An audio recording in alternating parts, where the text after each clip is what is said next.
যে এই আশুরার রোজা যদি কেউ রাখে তাহলে তার পেছনের 1 বছরের যত ধরনের গুনাহ হয়েছে আল্লাহ তাআলা এই 1 বছরের সব গুনাহ তার মাফ করে দেন। আশুরার রোজা যদি কেউ রাখে তাহলে আল্লাহ তাআলা তার পেছনের দিন থেকে 1 বছরের গুনাহগুলো কি করে দিবেন? মাফ করে দিবেন। কোরআনে আল্লাহ তাআলা বলেন ওয়ামান ইউআযিম শাআইরাল্লাহ ফাইন্নাহা মিন তাকওয়াল কুলুব, যে ব্যক্তি আল্লাহর শিয়ারগুলোকে, আল্লাহর তৈরি করা যে চিহ্নগুলো আছে এই চিহ্নগুলোকে সম্মান করে, কদর করে, এটা তার হৃদয়ের তাকওয়ার প্রমাণ, এটা তার হৃদয়ের তাকওয়ার প্রমাণ। যেহেতু এই আশুরার দিনের সাথে বহু ঘটনা সম্পৃক্ত এবং আমরা বিশেষভাবে জানি যে হযরত হুসাইন রাদিয়াল্লাহু তাআলা আনহু শাহাদাত বরণ কত তারিখে এই আশুরার দিন। আমি যে পয়েন্টটা এখান থেকে উল্লেখ করবো সেই আশুরা হুসাইন রাদিয়াল্লাহু তাআলা আনহুর শাহাদাতের ঘটনা আমরা উল্লেখ করবো। আমি যেটা শুধু বোঝাতে চাচ্ছি, আচ্ছা একটা বিষয় এখানে লক্ষণীয়, আমরা যারা আশুরার রোজা রাখবো, আল্লাহ রাসূল সাল্লাল্লাহু আলাইহি ওয়াসাল্লাম বলেন সুমু ইয়াউমা আশুরা ওয়া খালিফু ফীহি আল-ইয়াহুদ ওয়াল নাসারা, সুমু ক্বাবলা ইয়াউমিন আও বা'দা ইয়াউমিন, অথবা ক্বাবলাহু ইয়াউমান ওয়া বা'দাহু ইয়াউমান, অর্থাৎ আশুরার রোজা তোমরা রাখো এবং ইহুদি নাসারাদের বিপরীত করো। ইহুদি নাসারাদের বিপরীত করো কিভাবে? ইহুদিরা 1 দিন রোজা রাখে, কয় দিন? ইহুদি এবং নাসারারা শুধুমাত্র 10 তারিখে রোজা রাখে। কয় তারিখে? 10 তারিখে রোজা রাখে। রাসূল করিম সাল্লাল্লাহু আলাইহি ওয়াসাল্লাম বলেন যে তোমরা হয় 9 অথবা 11 সাথে যোগ করো। তার মানে যদি আমরা রোজা রাখতে চাই তাহলে 9 এবং 10 অথবা 10 এবং 11। আমরা বুঝতে পেরেছি সবাই? আমরা যারা রোজা রাখবো কয়টা রোজা রাখতে হবে? 2টা, অর্থাৎ মঙ্গল বুধ অথবা বুধ বৃহস্পতি, মঙ্গল বুধ অথবা বুধ বৃহস্পতি, এই 2 দিন করে আমরা কি রাখবো? রোজা রাখবো। রাসূল করিম সাল্লাল্লাহু আলাইহি ওয়াসাল্লাম হাদিসে বলেন যে আমি যদি আগামী বছর বেঁচে থাকি তাহলে 2টা রাখবো। তিনি একটা রাখতে বলেছিলেন যে আমরা কি করব? ইহুদি এবং নাসারাদের বিপরীত করব, অর্থাৎ যদি আমি আগামী বছর সুযোগ পাই তাহলে এর আগে অথবা পরে আরো 1 দিন যোগ করবো, মানে কয় দিন? 2 দিন। 3 নাম্বার আরেকটা বিষয় আপনাদের সাথে আলোচনা করতে চাচ্ছি, সেটা হচ্ছে যে আমাদের এখানে মক্তব আলহামদুলিল্লাহ শুরু হয়েছে। আমি যে আমার সন্তানকে কোরআন শেখাবো বিনিময়ে আমি কি পাবো? একটা প্রশ্ন। আমি যে আমার সন্তানকে কোরআন শেখাবো, একজন নাবালক শিশু যখন আলিফ পড়ে, কি পড়ে? আলিফ পড়ে।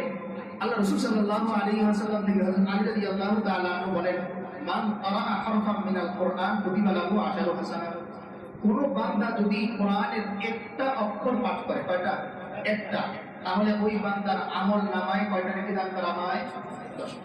প্রশ্ন হচ্ছে যে নাবালক বাচ্চাটা, আমার যে 5 বছরের ছেলেটা, 4 বছরের ছেলেটা, ও যে আলিফ পড়তেছে, এই সওয়াবটা কে পাবে? ওর তো আমলনামা নাই, এখন তৈরি হয় নাই। ওর শুরু হবে যখন প্রাপ্ত বয়স্ক, এর আগ পর্যন্ত এই যে এই ছোট্ট ছেলেটা আলিফ পড়লো, পড়ার সঙ্গে সঙ্গে তার বাবা এবং মা উভয়ের আমলনামায় 10টা করে নেকি জমা। ঘটনা পাওয়া যায় যে এক ব্যক্তি তার সন্তানের ব্যাপারে তিনি মানসিক করেছিলেন যে আমার যদি একটা ছেলে সন্তান হয় তাহলে আমি মাদ্রাসায় পড়াবো, যেহেতু আমি পড়াশোনা করতে পারিনি, আমি আমল তেমন করতে পারিনি। তিনি মানসিক করেছেন কি, আমার যদি একটা ছেলে হয় তাকে কোথায় পড়াবো? মাদ্রাসায়। অর্থাৎ কোরআন শিখাবো। মাদ্রাসায় পড়ানো জরুরি না, পড়ানো অবশ্যই ভালো, তবে জরুরি যেটা কোরআন শিখা। জরুরি কি? কোরআন শিখানো, দিন শেখানো, এটা জরুরি। মাদ্রাসায় পড়া জরুরি না। কোনো মানুষ যদি মাদ্রাসায় পড়েও দিন শিখতে না পারে, কোরআন শিখতে না পারে, তাহলে তার এই মাদ্রাসায় পড়াটা খুব বেশি সফলতা বয়ে আনবে না। বরং মূল বিষয় হচ্ছে কি করা? কোরআন শেখা, দিন শেখা। এখন প্রশ্ন হচ্ছে কোরআন এবং দিন শেখার সবচেয়ে সহজ পরিবেশ হচ্ছে মাদ্রাসা। সহজ পরিবেশ যেখানে থাকলে অটোমেটিক বাচ্চাটা দিন শিখতে পারে, অটোমেটিক তার কোরআন শিখতেই হবে। সে নামাজে না গেলে তার উস্তাদ তাকে হাত ধরে নিয়ে যেতেই হবে না, তুমি পেছনে দাঁড়িয়ে। তো তিনি মানসিক করার পর ইন্তেকাল করলেন।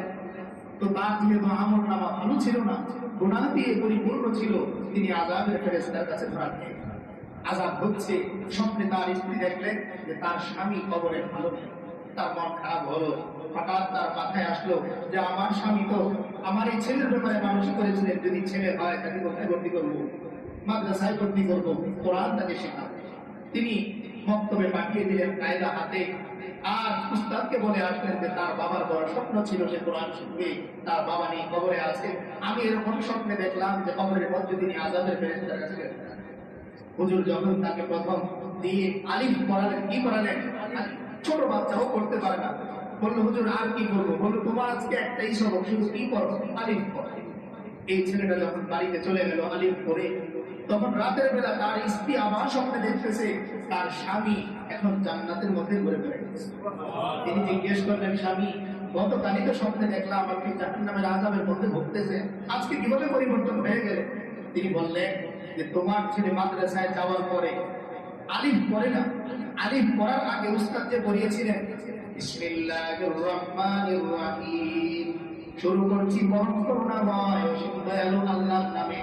আল্লাহ তাআলা সঙ্গে সঙ্গে বললেন, আমার যেই বান্দার সন্তান আমাকে রহমান রহিম বলে স্বীকৃতি দিল, আমার ওই ছোট্ট বান্দার বাবাকে জাহান্নাম থেকে বের করে দাও, তার জন্য জান্নাতের ব্যবস্থা করে দাও। তাহলে যেই বান্দা আল্লাহকে রহমান আর রহিম হিসেবে স্বীকার করে নেয়, ওই বান্দার জন্য আশা করা যায় আল্লাহ তাআলা জান্নাতের কি করে দিবেন? ব্যবস্থা করে দিবেন। এই জন্য আমরা যারা গার্ডিয়ানরা আছি, আমরা বিশেষভাবে খেয়াল রাখবো আমার সন্তানটা যেন কোরআন শিখে, আমার সন্তানটা যেন দ্বীন শিখে, আমি যেন হাফেজের বাবা হতে পারি, কোরআনে হাফেজের বাবা হতে পারি, আলেমের বাবা হতে পারি। আমার জানাজাটা যেন আমার সন্তান করা যায়। আল্লাহ তাআলা আমাদের সকলকে প্রথমে সব ধরনের গুনাহ থেকে তওবা করার তৌফিক দান করেন, সামনে আশুরার রোজা রেখে আশুরার ফজিলত অর্জন করার তৌফিক দান করেন, এবং সর্বশেষ আমাদের